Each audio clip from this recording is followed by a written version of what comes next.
Salut les investisseurs malins, j'espère que tu vas bien. Je m'appelle Gabriel Jarosson. Dans cette vidéo, je vais analyser le projet Epowa en levée de fonds en ce moment sur Anaxago. C'est parti.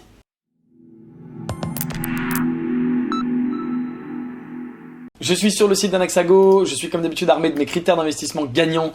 Si tu ne les connais pas, tu peux les télécharger gratuitement dans la description de la vidéo juste en dessous. Tu peux également les retrouver dans mon livre qui est paru aux éditions Maxima en 2019. Je suis très content de t'annoncer que j'en ai vendu plus de 2000 exemplaires.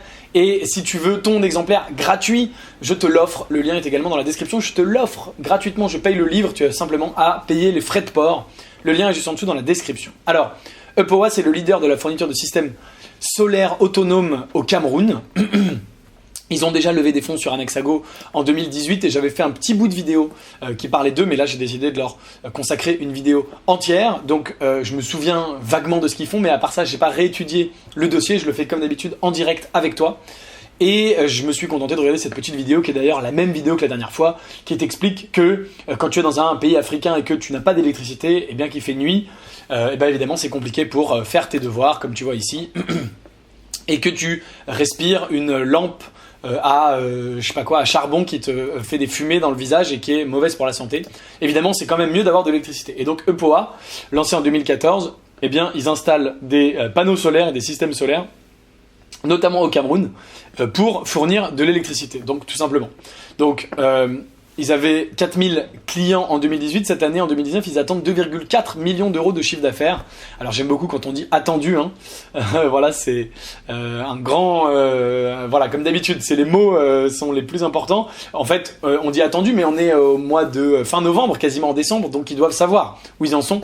Et moi, j'aimerais bien mieux qu'ils nous parlent de combien de chiffre d'affaires ils ont réalisé sur les 11 premiers mois sur 12, mais ça, on n'y est pas, et on voit ici qu'il y a 1,1 million d'euros à fin septembre, donc comme toujours, hein, magiquement, pile au moment où on va investir, le chiffre d'affaires va plus que doubler dans les 3 derniers mois de l'année, alors qu'on a seulement fait 1,1 million d'euros en septembre. Bon, c'est pas très grave. Cela dit, 1 million d'euros, c'est bien. Il n'y a pas à rougir. Donc j'ai pas. Bon, voilà.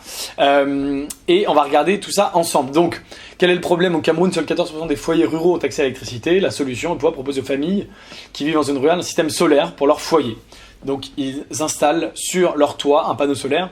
Le soleil, c'est pas ce qui manque au Cameroun.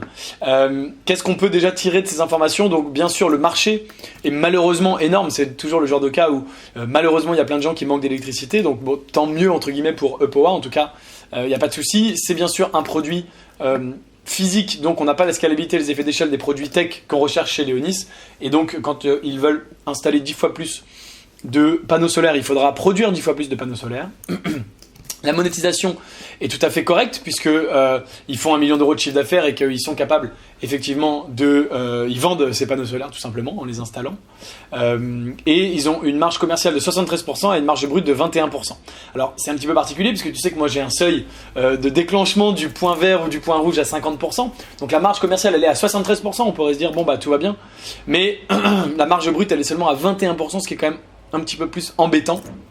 Et bien en dessous des 50% recherchés. On veut une marge brute à 73%, c'est très bien, mais on veut une marge nette qui avoisine les 50%. Elle peut descendre un peu à 40%, mais voilà, là 21%, c'est pas mal, mais c'est pas évidemment ce qu'on recherche, surtout dans du hardware, et c'est assez normal.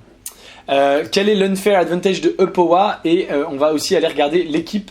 Alors, allons regarder l'équipe. Alors, on a ici, alors ils sont plus bas là, j'ai sorti leur LinkedIn. Voilà, on a Kylian de Ranti, Caroline Frontini et Loïc Descamps.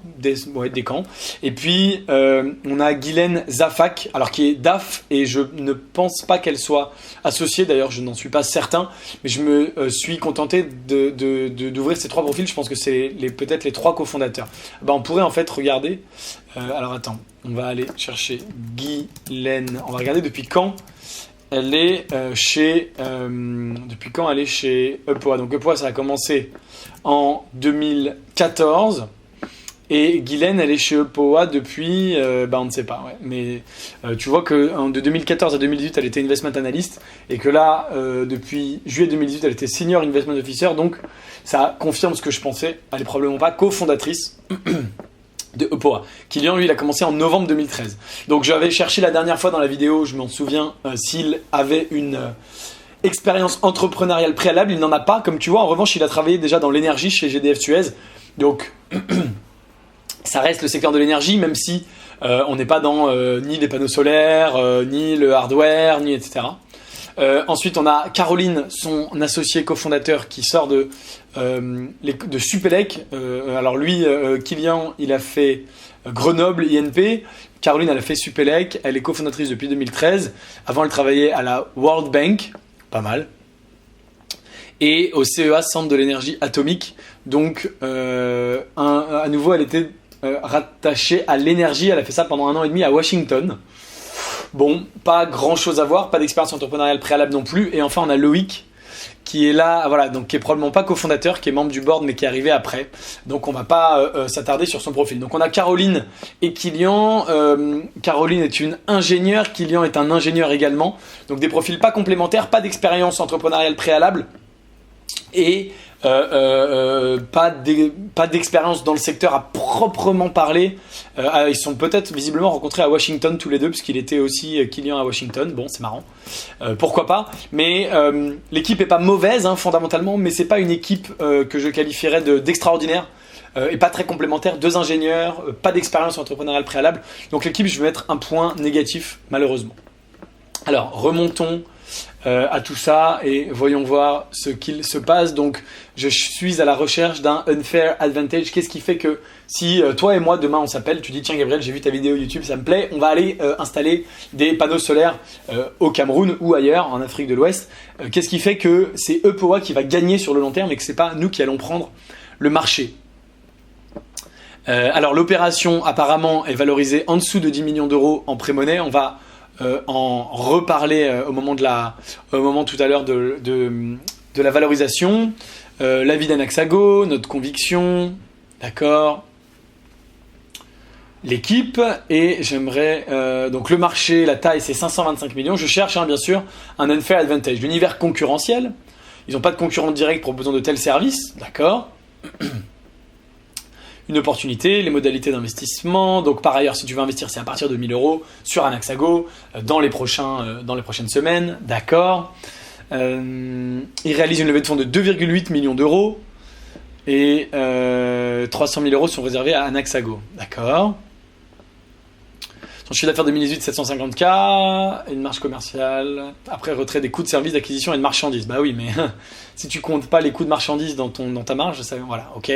Plus de 8000 clients au total, un gros marché. Donc je vois pas d'unfair advantage, c'est pas eux qui produisent les panneaux solaires. Le panneau solaire, n'importe qui peut les acheter, n'importe qui peut aller au Cameroun installer des panneaux solaires, il faut y aller, mais je pense qu'il y a visiblement plein de gens qui en ont besoin. Donc pas d'unfair advantage particulier. On en est là. Alors, il nous reste la valorisation. Donc, je n'ai pas accès à la valorisation puisqu'elle est privée sur le site. Je t'invite à te connecter sur Anaxago pour aller la chercher. Elle sera ici dans le dossier d'investissement auquel tu peux accéder. Moi, je ne suis pas connecté, comme tu le vois ici, donc je ne donne pas d'informations qui sont privées. Anaxago est très tatillon sur le fait de donner des informations qui sont par ailleurs accessibles à tout le monde dès qu'on se connecte, mais peu importe. Donc la valorisation est inférieure à 10 millions, heureusement j'ai envie de dire. Ce que je peux te dire, c'est que la valorisation du précédent tour de table, elle était à 3 millions, la valorisation pré-monnaie. Donc là, elle va être supérieure, elle est entre 3 et 10. Et comme tu vois, il y a un financement de 2,8 millions d'euros, donc je pense qu'elle est à 9,9 ou 8 ou 9 par là. Ça m'étonnerait qu'elle soit à beaucoup moins, peut-être qu'elle est si elle est à remarque à 6, elle peut être à 6 millions, ça veut dire qu'il se diluerait à 30%. Ouais, elle peut être à 6 millions. Dans tous les cas, que ce soit entre 6 et 10, la valorisation, elle est trop élevée. Si elle est en dessous de 6, c'est peut-être un peu mieux. Donc évidemment je suis obligé de faire cette vidéo avec des suppositions, c'est pas très grave, on ira vérifier après. Ce que je peux te dire, c'est que donc, ils ont fait 1 million d'euros de chiffre d'affaires avec 20% de marge, donc ils ont fait 200 000 euros de marge. Donc si tu veux une boîte 201, même si elle est valorisée 24 fois, voilà, ce serait 4,8 millions. Et encore, pour une start-up qui est pas très tech et qui n'a pas beaucoup d'effets d'échelle, c'est beaucoup. 24 fois, 24 fois le résultat net. Je suis désolé, on a les klaxons, évidemment, il y a des gens qui s'énervent. Bienvenue à Paris, c'est pas très grave. Voilà, donc au-dessus de 4 millions, je dirais que c'est trop élevé. Je suis quasiment persuadé qu'elle est au-dessus de 4 millions parce que C'était encore une fois 3 millions l'année dernière. Voilà, au-dessus de 4 millions c'est trop élevé. Si c'est 4 millions, à la limite ça peut aller si tu crois à ça. Puis il y a un côté bien sûr, tu le sais, ça fait pas partie de mes critères d'investissement parce qu'ici je regarde les critères vraiment sur le fait de gagner de l'argent.